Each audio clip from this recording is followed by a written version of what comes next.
November 1986. A dorm room producer, 3 former punk rockers, and the fastest-selling debut in Columbia Records history.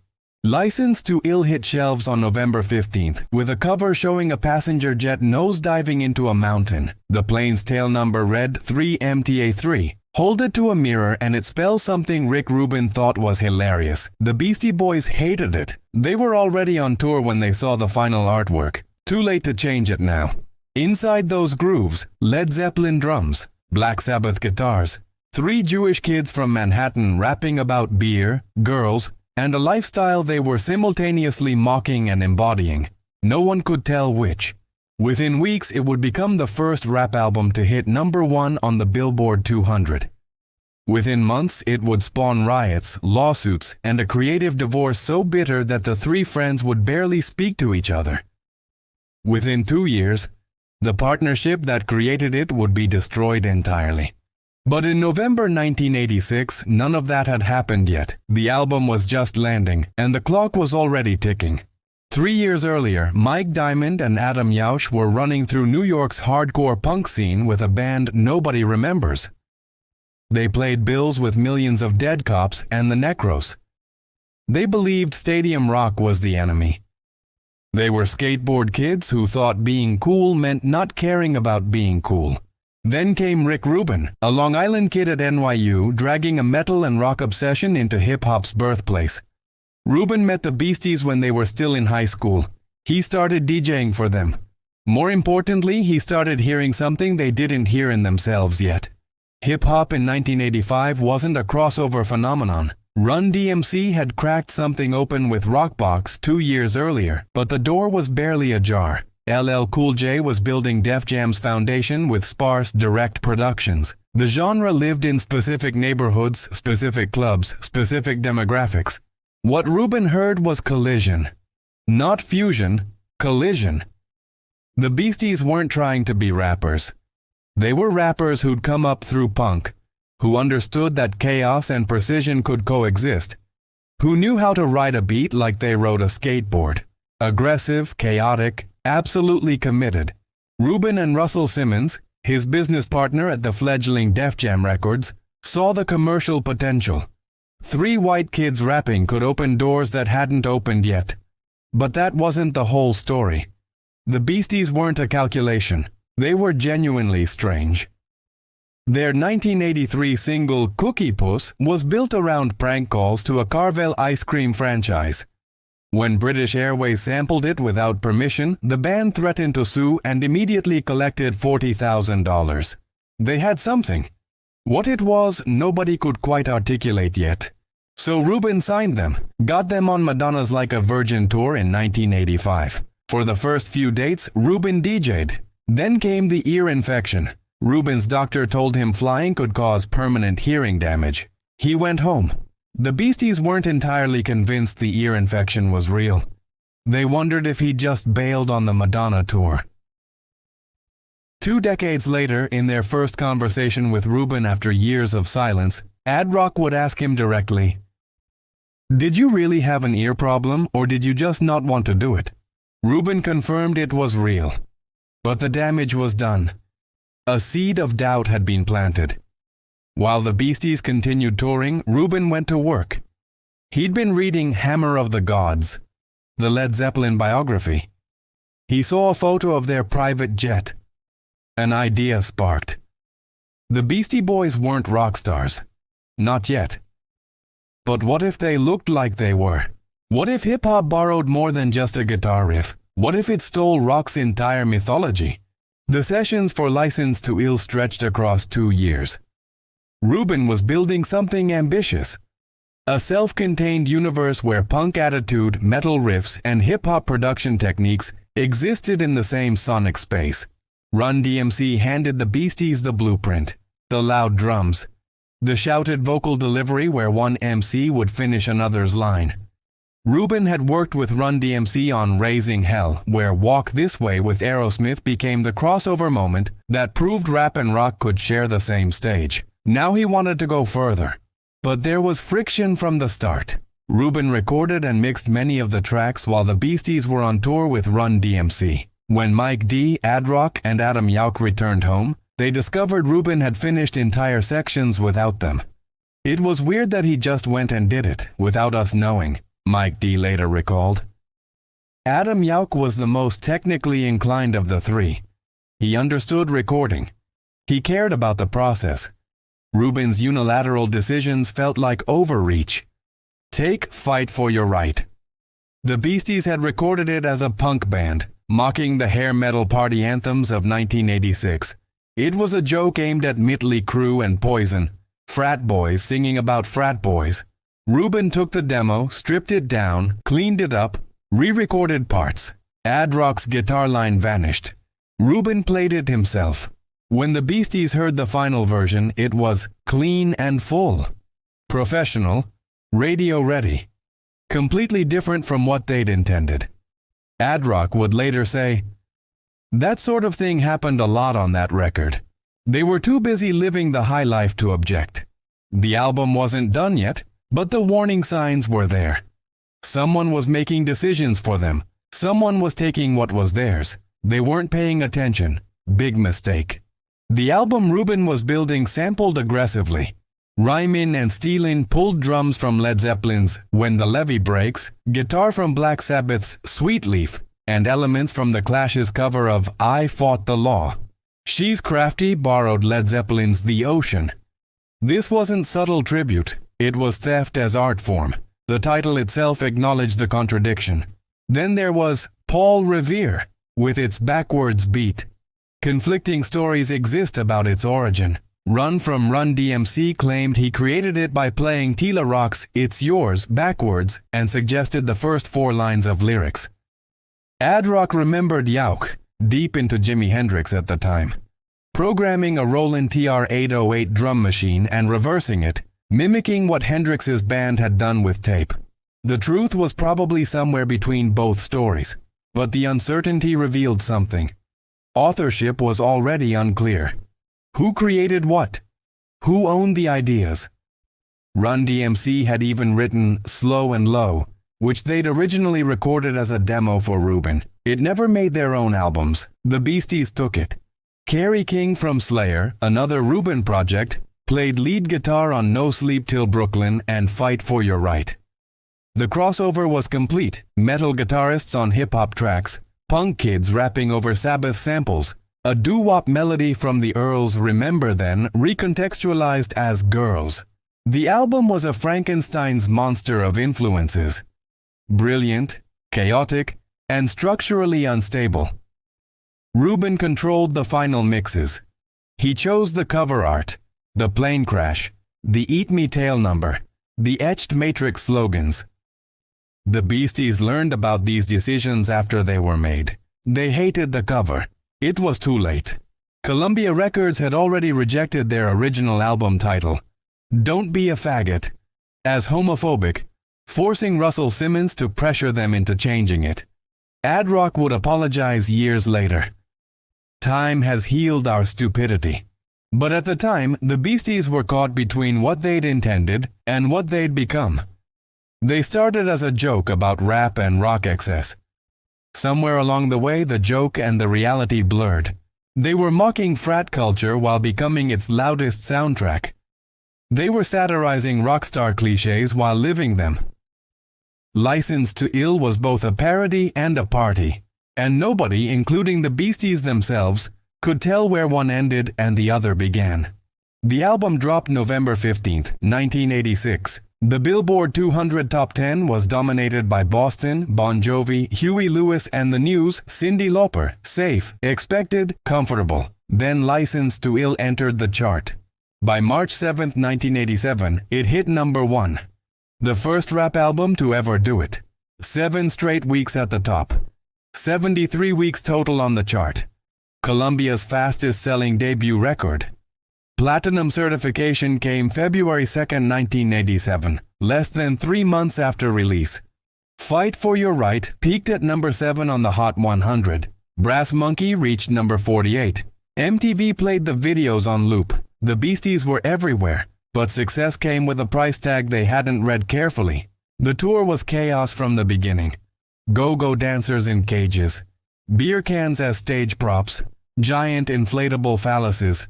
The Beasties had built a live show that reflected the album's absurdity. It worked too well. Fans didn't understand they were being mocked. They embraced it. Hard. Mike D started wearing a large Volkswagen emblem on a chain link necklace. Fans began stealing them from cars worldwide. A concert in Columbus, Georgia led to the passage of a city lewdness ordinance. Liverpool was worse. May 30, 1987, Royal Court Theatre, the tour's final date.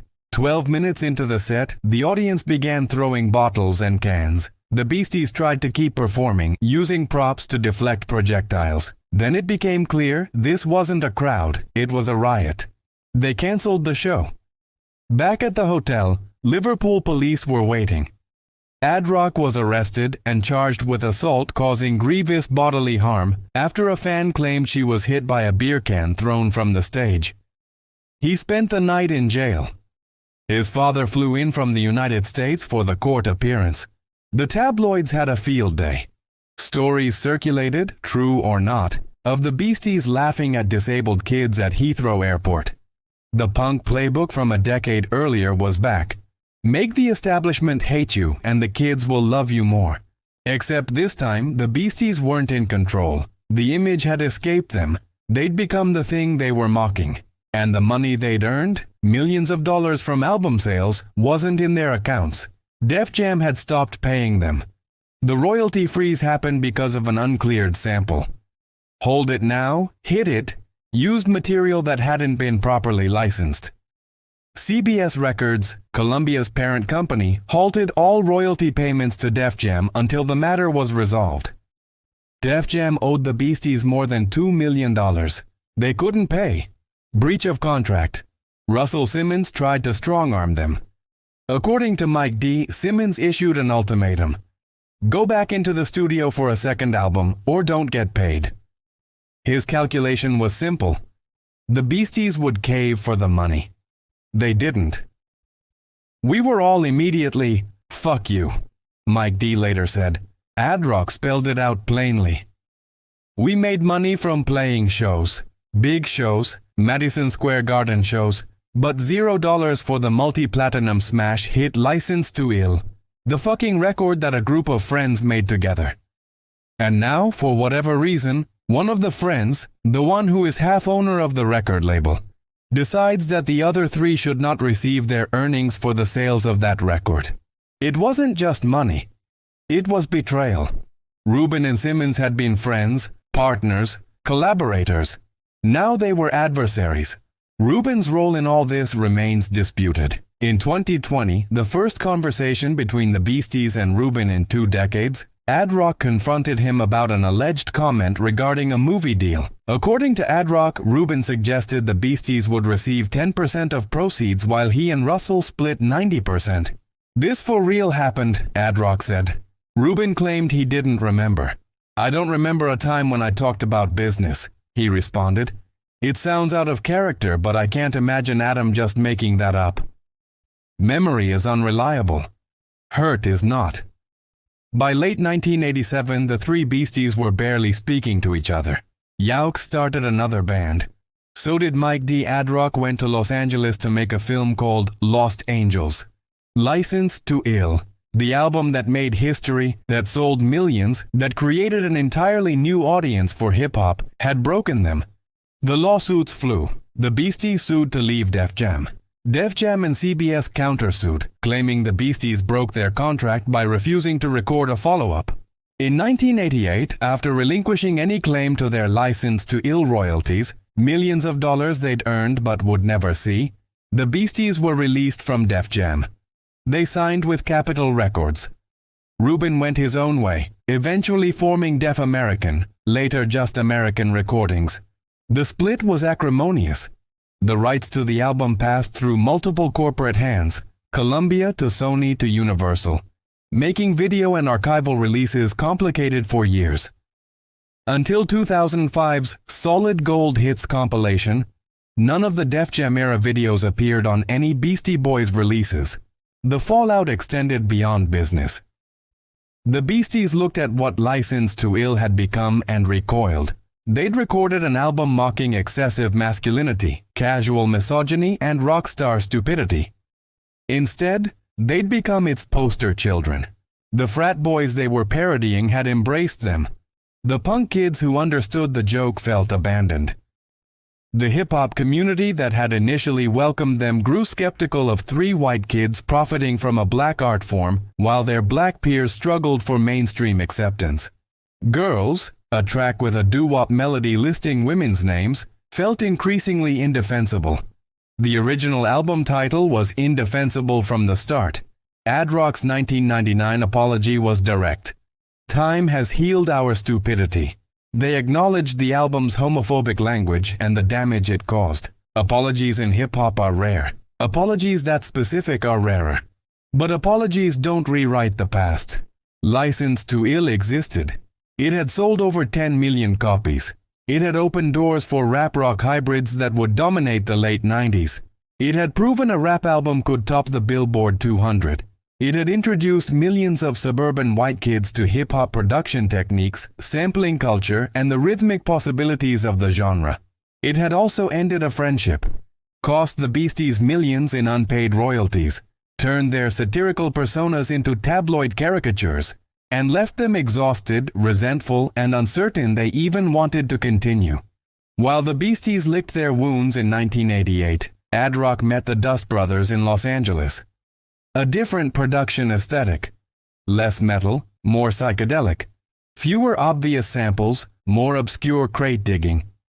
When the three reconnected to discuss a second album, they had a decision to make: repeat the formula or burn it down.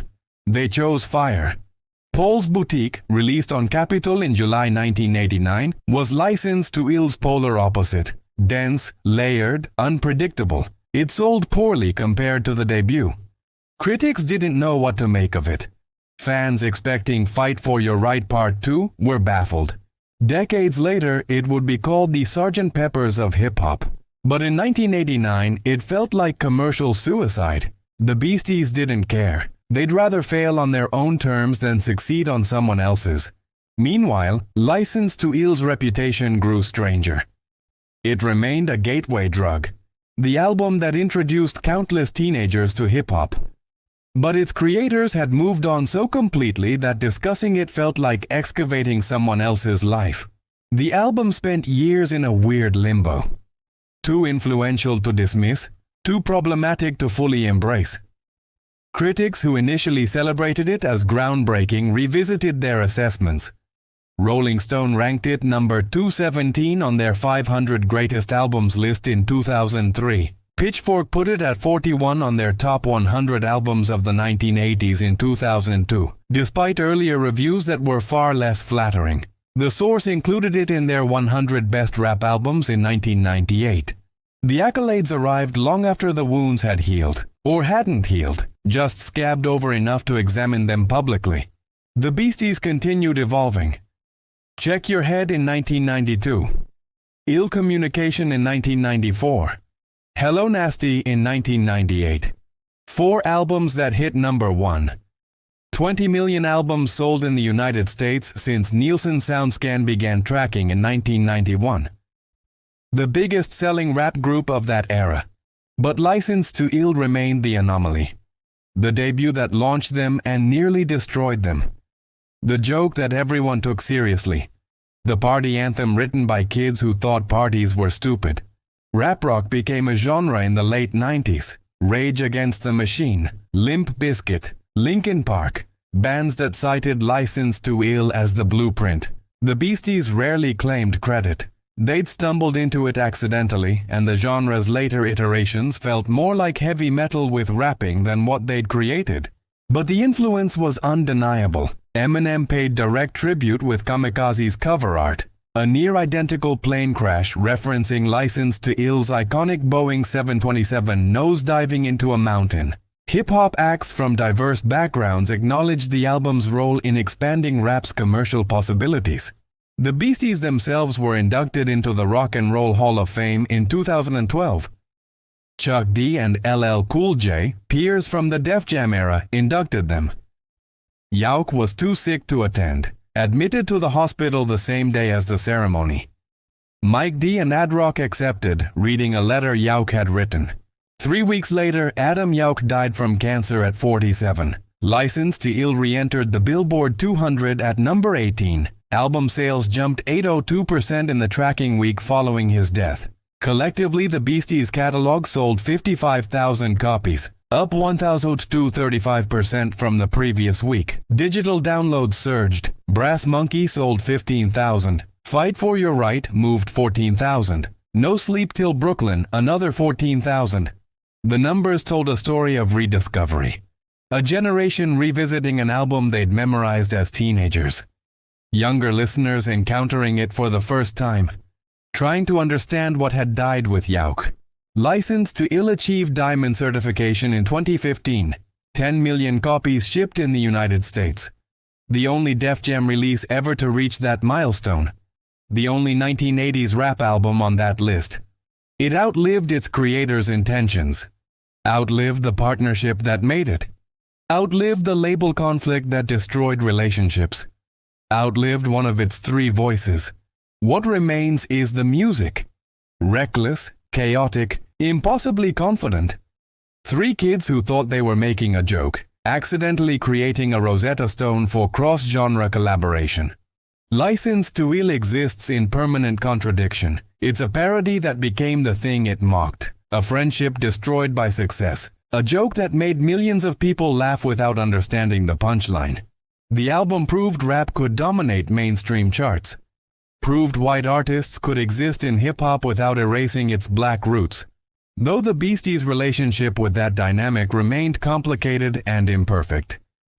Proved sampling could be high art and low humor simultaneously. Proved punk attitude and hip-hop production were natural allies, not enemies. It also proved art can succeed for reasons its creators didn't intend. The Beasties wanted to satirize beer-swilling party culture. Instead, they provided its soundtrack. They wanted to mock rock excess. Instead, they embodied it. They wanted to stay friends with Rick Rubin and Russell Simmons. Instead, they walked away from millions and never looked back. The lesson isn't about musical innovation, that's obvious. License to Ill changed production aesthetics, expanded rap's commercial reach, and created a template dozens of acts would follow. The lesson is about cost. Success that arrives too fast, without understanding, without control. Relationships that fracture under the weight of money and ego. Artists who create something they can't fully recognize as theirs. The Beasties spent the rest of their careers trying to atone for License to Ill, apologizing for its excesses, distancing themselves from its imagery, creating albums that deliberately rejected its commercial formula. They became thoughtful, political, experimental. They grew up, but they never made another album that hit like the debut. Lightning doesn't strike the same place twice. Especially when you're running away from the storm. License to Ill endures because it captured a specific moment. The split second before hip-hop became the dominant force in popular music, when three punk kids and a college dropout producer thought they could crash the party without consequences. They were right about the party, wrong about the consequences. The album exists as evidence of both.